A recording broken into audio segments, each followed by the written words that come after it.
Good day, everyone. Welcome to today's session on research instrument development.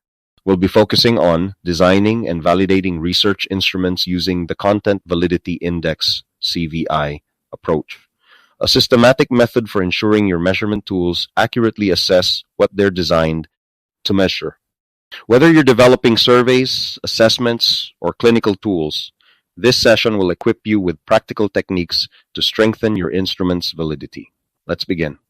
This part 2 is about how to calculate the Content Validity Index, CVI. If you want to understand more about the principles and concepts of the Content Validity Index, you may watch the first part of this lecture. Procedure for calculating Content Validity Index, CVI. Convert expert ratings into quantitative scores. Count the number of experts who agree on each item's relevance. Compute item level CVI, I-CVI, by dividing agreed experts by total experts. Compute scale level CVI, average SCVI, AVAB, averaging all I-CVI scores. Compute universal agreement, UA percentage. Determine SCVI, UAB, calculating proportion of items all experts approved. Now, let's start with the calculation. Presented on your screen is the fictitious relevance rating for the educational leadership effectiveness of school principals. The 25-item scale was rated by 7 experts. Items were coded based on the domain initial and item number. For example, DMS, 1 means decision-making skills item number 1, and so on. Prior to calculating the CVI, convert the relevance or clarity rating to 1 if it is rated as 3 or 4. Convert it to 0 if it is rated as 1 or 2.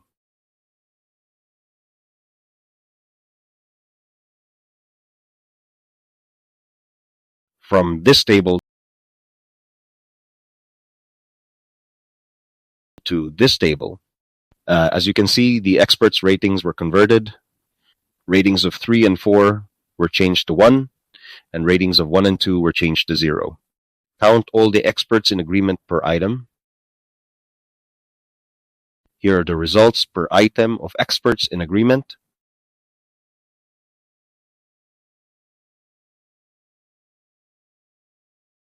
To get the I-CVI, divide the number of experts in agreement by the total number of experts. In this example, item 1 is 7 out of 7 in agreement. Item 2 is 5 out of 7, which is equal to 0.71, and so on.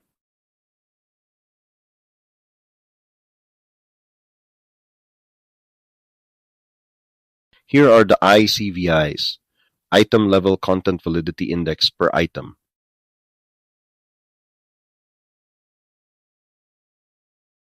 Existing literature reveals slight variations in the threshold criteria for the item level content validity index I-CVI. For instance, Zamanzadeh et al. 2015 established the following guidelines. I-CVI less than 0.70. Item should be eliminated. 0.70 to less than or equal 0.90. Item requires revision. I-CVI greater than 0.90. Item can be retained without modification. In comparison, Dalawin et al. 2023 proposed a distinct classification. I-CVI greater than or equal to 0.79. Item is relevant, no revision needed. 0.70 to less than 0.79. Item requires revision. I-CVI less than 0.70. Item should be removed. When more than 5 experts are involved, the minimum acceptable I-CVI threshold increases to 0.78. For this presentation, we will use Dalawin et al. 2023 criteria to consider the utilization of various resources. However, in actual research practice, the selected threshold must be carefully justified based on the study's specific objectives, expert panel composition, and methodological considerations.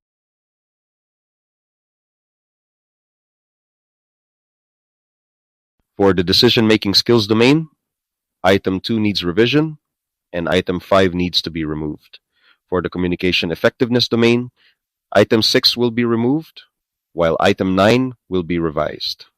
For the ability to inspire and motivate the domain, Item 12 will be revised, and item 13 will be removed. The rest of the items will remain unchanged. For the instructional leadership domain, item 16 needs revision, and item 20 needs to be removed. For the organizational management domain, item 22 needs revision, and item 23 will be removed. Here are the results of the expert's evaluation regarding the clarity of the proposed instruments. Please note that this is fictitious data provided solely for the purpose of explaining the process involved in the construction and development of a research instrument following the principles of the Content Validity Index (CVI). We will apply the same process and computations used for evaluating relevance to assess clarity as well. Here are the results per item of experts in agreement and the I-CVI's, Item Level Content Validity Index.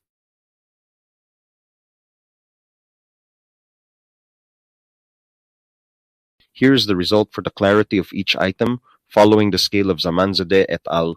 2015. Items with I-CVI below 0.70 should be removed. Items with I-CVI between 0.70 and 0.90 should be revised, and items with I-CVI above 0.90 should remain. Same decision here. Items with I-CVI below 0.70 should be removed. Items with I-CVI between 0.70 and 0.90 should be revised, and items with I-CVI above 0.90 should remain. Presented on the screen is a summary of the items, I-CVs, and decisions for relevance, as well as the clarity I-CVs and decisions. Highlighted are the items to be revised and removed based on the suggested I-CVI values. And here to continue with the results of relevance and clarity.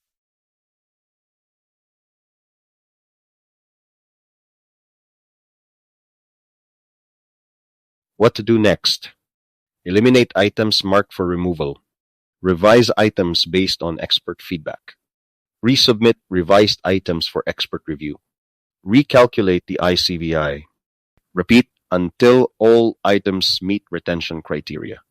Let's assume that this is now the final converted rating of the 7 experts for relevance after meeting the retention criteria.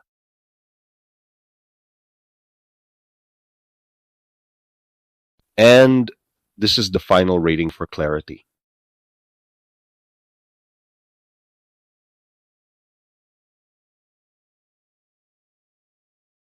As per the procedure discussed, after converting the ratings, calculate the I-CVI by dividing the number of experts in agreement by the total number of experts. In this example, item 1 has 7 out of 7 in agreement, item 2 has 6 out of 7, which is equal to 0.86, and so on. The next step is to calculate the SCVI, AV, which is the average of the I-CVI scores across all items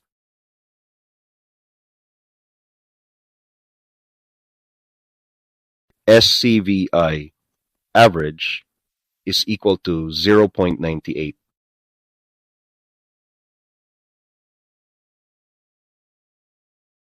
Get the universal agreement UA.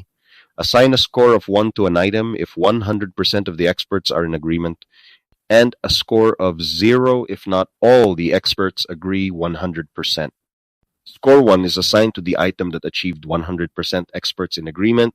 For examples, Q1 obtained 1 because all the experts provided relevance rating of 1, while Q2 obtained 0 because not all the experts provided relevance rating of 1, and so on.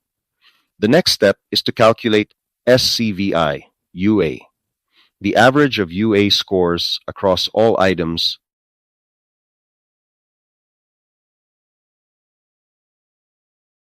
Compute the SCVI, UA, the average of UA scores across all items.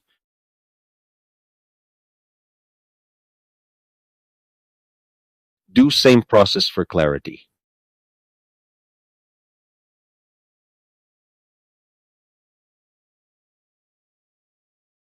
Displayed on your screen are the Scale Content Validity Index, SCVI, values for the research instrument assessing the educational leadership effectiveness of school principals.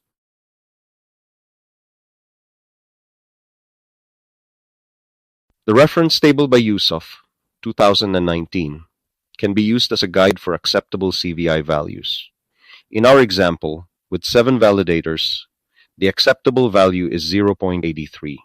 Since our I-CVI average values of 0.98 and 0.99 and I-CVI UA values of 0.85 and 0.90 are all above the acceptable threshold of 0.83, this indicates that the research instrument for educational leadership effectiveness of school principals has excellent content validity. This means that the items on the scale are highly relevant and clear, as agreed upon by the validators or experts.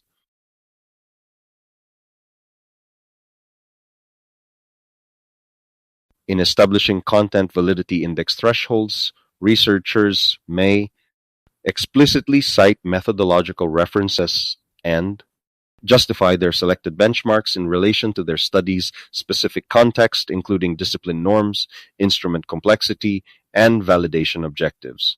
Polit and Beck, 2006, addressed the critical issue of determining appropriate standards for the scale-level content validity index, I-CVI. While earlier researchers like Davis 1992 proposed a minimum I-CVI of 0.80, Polit and Beck argue that this benchmark is more appropriate for the Universal Agreement Method, I-CVI-UA, due to its inherently strict nature. However, they emphasize that when using Thieverging method, I-CVI average, researchers should adopt a higher threshold of 0.90, aligning with Waltz et al. 2005 recommendations. According to Polit and Beck, this stricter standard is achievable if items with low item level CVIs, I-CVIs, are systematically revised and re-evaluated. Thank you so much. I hope you learned from this lecture on research instrument development, designing, and validating research instruments using the Content Validity Index. See you in the next presentation about establishing the reliability of research instruments.